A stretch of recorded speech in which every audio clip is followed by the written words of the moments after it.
Hello नमस्कार, स्वागत आहे तुमचं गेट शुअर जॉबमध्ये. मी आज तुमच्यासाठी एक छोटीशी छान सुंदर गोष्ट घेऊन आलेली आहे.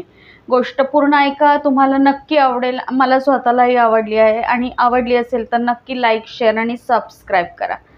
एकदा एक माणूस वाळवंटातून चाललेला असतो आणि वाळवंटातून जाता जाता त्याच्याकडचं पाणी संपलेलं असतं, खूप ऊन असतं, त्याला खूप तहान लागलेली असते आणि जिकडं बघावं तिकडं पूर्ण वाळवंट दिसत असतात. तर त्याला असं झालेलं असतं की आता बहुतेक माझा मृत्यू जवळ आलेला आहे, मला काही पाणी आजूबाजूला दिसत नाही आहे. तरी तो चालत राहतो, प्रयत्न करतो वगैरे. पण मग त्याला असं होतं की आता काय करू, मला बहुतेक आता माझा मृत्यू ठरलेला आहे. आणि तेवढ्यात त्याला दूरवरती एक झोपडी दिसते आणि मग त्याला असं वाटतं, अरे नाही नाही, हे तर मृगजळ आहे. इतक्या वेळा जसं आत्तापर्यंत माझं झालं की मला पाणी दिसत होतं, हे होत होतं, तशी ती झोपडी एक माझी आशा म्हणून मला दिसत आहे. पण तरी तो म्हणतो आता नाही, तरी असंही केलं तरी आपल्याला पाणी नाही, आपण मरणारच आहोत, तर एक प्रयत्न करून बघायला काय हरकत आहे. म्हणून तो तसा प्रयत्न करत करत जातो आणि पुढं गेल्यानंतर त्याला ती खरंच झोपडी दिसते. तो झोपडीच्या आतमध्ये जातो आणि त्याला वाटतं की अरे इथे बऱ्याच दिवसात कोणी येऊन नाही आहे गेलेलं, तुटकी फुटकी अशी झोपडी असते वगैरे आणि तिथं काय बऱ्याच दिवसात कोणाचा वावर वगैरे नाही आहे. मग तो त्या झोपडीमध्ये जातो आणि झोपडीमध्ये गेल्यानंतर त्याला असं जाणवतं की तिथे एक हँडपंप आहे आणि त्याला वाटतं येस, मला जी गोष्ट पाहिजे ती समोर आहे, मला पाणी पाहिजे, मला मिळालं, आता मी जगणार, हे करणार. सगळ्या विचारांचा कल्लोळ त्याच्या मनामध्ये येऊन जातो आणि तो अगदी आशेने जातो आणि हँडपंप चालवायला सुरुवात करतो. 4, 5, 10, 15 वेळा तो जेवढी शक्ती तोपर्यंत हँडपंप चालवतो, पण पाणी काही बाहेर येत नाही. आणि मग तो निराश होतो. मग त्याला वाटतं नाही, आता माझा मृत्यू हा अटळ आहे. झोपडी दिसली, हँडपंप दिसला, पण माझ्याकडे पाणीच नाही आहे, आता काय करणार. असं म्हणून तो निराश होऊन तिथे बसतो. जरासं तिथे बसल्यानंतर असं थोडंसं वरती बघतो तर त्याला तिथे एक बॉटल दिसते पाण्याची आणि त्याची आशा पुन्हा पल्लवित होतात अगदी पूर्णपणे की अरे पाण्याची बॉटल मला मिळाली म्हणून. आणि तो जातो आणि पाण्याची बॉटल उघडतो. पाण्याची बॉटल उघडून तो पाणी प्यायला सुरुवात करतो आणि आता म्हणतो मी पाणी पिलं, आता माझं बरं. सुरुवात केलेली असते पण त्याच्यावरनं एक चिठ्ठी लिहिलेली असते. त्याच्यावरती चिठ्ठी अशी असते की या बाटलीतलं पाणी तुम्ही हँडपंपच्या तिथे खाली ओता आणि त्यानंतर हँडपंपमधून तुम्हाला भरपूर पाणी मिळेल वगैरे. पण आता ती इथे गंमत त्याची खरी मजा चालू होती. द्विधा मनस्थिती, मी काय करू, पाणी आहे ते पिऊ का मी जर ओतलं समजा पाणी आणि हँडपंप चाललाच नाही तर, आणि खरंच हँडपंप चालला तर इतर रिस्क टेकिंग होतं. मग त्यांनी करायचं काय हा त्याला प्रश्न पडला. म्हणजे एक तर पाणी पिलं नाही तरी हा मरणार होता, पाणी ओतलं सपोज पाणी आलं तर त्याला जास्ती पाणी मिळणार होतं. इतकी मनाची द्विधा अवस्था झाली की आता मी नक्की काय करू.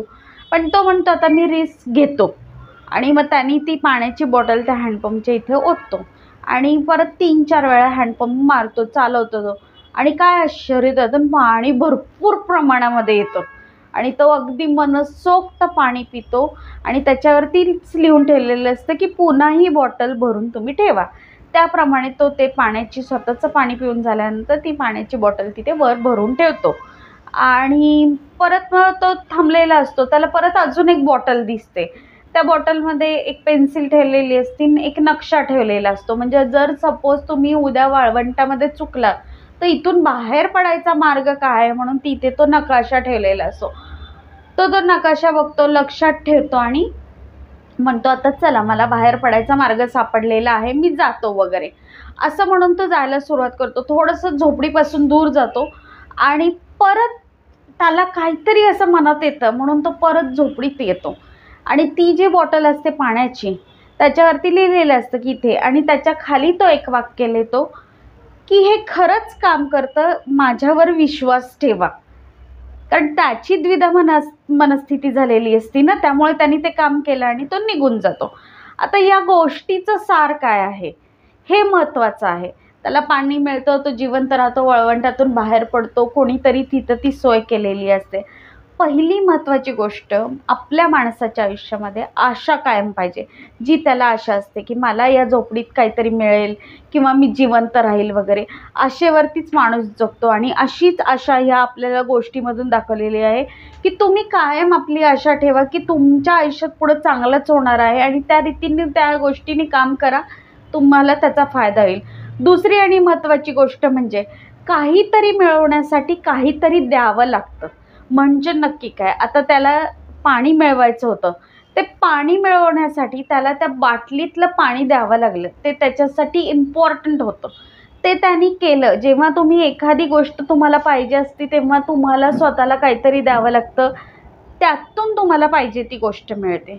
तिसरा महत्त्वाचा लेसन म्हणजे आपल्या आयुष्यात काहीतरी महत्त्वाचं असतं, ते इम्पॉर्टंट तुम्हाला मिळवायचं असतं. आता प्रत्येकासाठी वेगवेगळं, इथं या गोष्टीमध्ये प्रतीक दाखवलं आहे, पाणी हे प्रतीक दाखवलं आहे की त्याच्यासाठी पाणी हे महत्त्वाचं. तुमच्यासाठी पैसा असेल, प्रेम असेल, काहीतरी असेल, पण त्यासाठी तुम्हाला ते मिळवण्यासाठी तुम्हाला प्रयत्न करावे लागतील आणि ते इम्पॉर्टंट तुम्हाला त्याच्यातून मिळेल.